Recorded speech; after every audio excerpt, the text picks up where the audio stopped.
Hello दोस्तों, क्योंकि सास भी कभी भोटू। आज के एपिसोड में आपने देखा कि एपिसोड के शुरुआत में ऋतिक मुनि को बताता है कि वह मिताली से मिल चुका है। उसे भरोसा दिलाता है कि उसे टिम्पी की कस्टडी मिल जाएगी। मुनि ऋतिक को बताती है कि वह करण और नंदिनी से मिल चुकी है।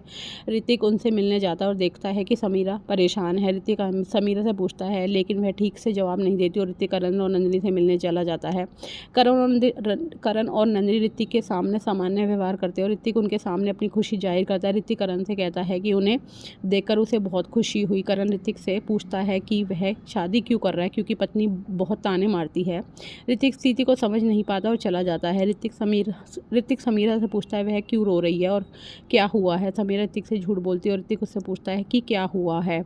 नंदिनी करण से कहती है कि वह सबसे सच छुपाते छुपाते थक गई है और समीरा अपने माता पिता के साथ हुए झगड़े के बारे में बताती। समीरा ऋतिक को बताती कि वह मानसिक तनाव में है और काउंसलिंग के लिए जा रही है। समीरा ऋतिक से कहती है कि उसे डर है कि एक दिन उसके माता पिता अलग हो जाएंगे। ऋतिक उसे दिलासा देता है। ऋतिक समीरा से कहता है कि उनके माता पिता समझदार हैं और वे अलग नहीं हुए हैं।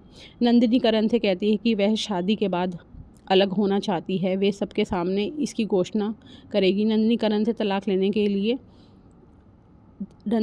तलाक लेने का फैसला करती है। ऋतिक और मुन्नी की याद आती है। उसे साथ बिताए पुराने पल याद आ जाते हैं। ऋतिक शर्मा जाता है और मुन्नी से मिलने जाने का फैसला करता है।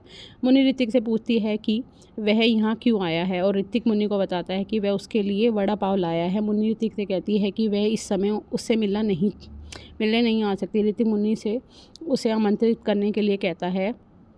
मुन्नी ऋतिक को बुलाती है और ऋतिक उसे बड़ा पाव परोसता है। ऋतिक मुन्नी से कहता है कि उसे उसकी मुस्कान बहुत पसंद है। वह उसकी मुस्कान देखने से खुद को रोक नहीं पाता। ऋतिक और मुन्नी एक साथ एक खास पल बिताते हैं। मुन्नी और ऋतिक साथ में वड़ा पाव का आनंद लेते हैं और ऋतिक मुन्नी को याद दिलाता है कि जब वह नाइट स्कूल में पढ़ती थी तब वे वड़ा पाव साथ में खाते थे। ऋतिक मुन्नी से कहता है कि वह उसे बहुत याद कर रहा था और उसके लिए बेचैन हो रहा था। मुन्नी ऋतिक से कहती है कि उसे माँ से पूछना पड़ेगा और ऋतिक मुन्नी से कहता है कि वह माँ को फ़ोन नहीं करेगी। ऋतिक मुन्नी से कहता है कि वह इंतज़ार करने को तैयार है और चला जाता है। शोभा मेहंदी की रस्म का आयोजन करती है और परी शोभा और अभिषेक की बातचीत शोभा परी मेहंदी की रस्म का आयोजन करती है। परी शोभा और अभिषेक की बातचीत सुनती है और परी शोभा से कहती है कि उसके पति के साथ उसका रिश्ता बहुत अच्छा है और शोभा परी को बैठने के लिए कहती है क्योंकि वह उसे मेहंदी लगाएगी।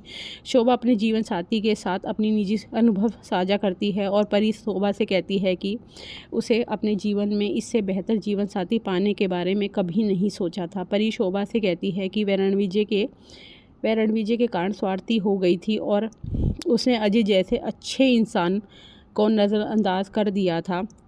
शोभा परी से कहती है कि उसे अपनी गलती का एहसास होते देखकर खुशी और वह परी को सहारा देती है। शोभा परी से कहती है कि जल्द ही उसे एक बेहतर जीवन साथी मिल जाएगा। परी शोभा से कहती है कि उसने यह मौका गंवा दिया है।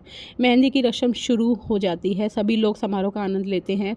पार्थ वैष्णवी से मिलता है। उससे पूछता है कि उसने मेहंदी क्यों नहीं लगाई। करण पार्थ से पूछता है कि क्या चल रहा है, लेकिन पार्थ बात बदल देता है। करण तुलसी से पूछता है कि पार्थ और वैष्णवी के बीच क्या चल रहा है। करण तुलसी को बताता है कि पार्थ वैष्णवी को पसंद करता है और तुलसी करण को बताती है कि पार्थ और वैष्णवी अच्छे दोस्त हैं। तुलसी नंदिनी से पूछती है कि उसने मेहंदी क्यों नहीं लगाई और नंदिनी तुलसी को बताती है कि उसे मेहंदी से एलर्जी है। करण तुलसी को बताता है कि यह जेट की